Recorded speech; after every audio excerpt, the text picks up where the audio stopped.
Selain ilmu pengetahuan, siswa di sekolah juga mendapatkan kesempatan untuk tampil. Salah satu kegiatan untuk tampil para siswa dengan kegiatan ekstrakurikuler marching band. Seperti di SMA Pusri, sekilas permainan marching band SMA Pusri sama dengan yang lainnya. Namun, untuk memberikan nuansa yang berbeda, maka setiap personel yang memainkan alat musik dapat menari sesuai lagu daerah yang dimainkan. Mulai dari tari saman asal daerah Aceh, bahkan tari khas dari Papua dapat dilakukan oleh personel marching band.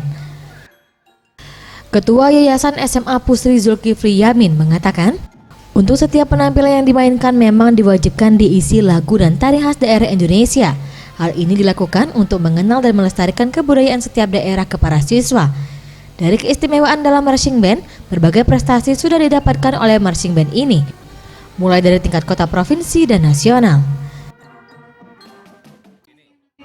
Visinya adalah pertama untuk kita di sisi pendidikan ya, kita mengenal budaya-budaya Indonesia.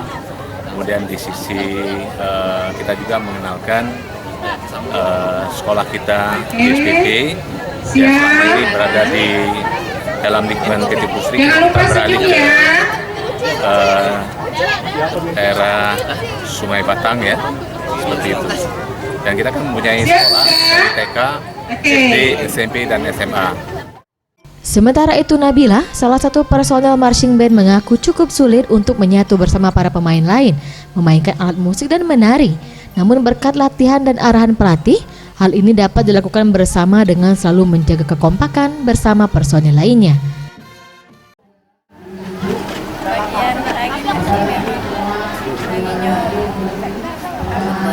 posisi dengan lagu, untuk tempo lagu.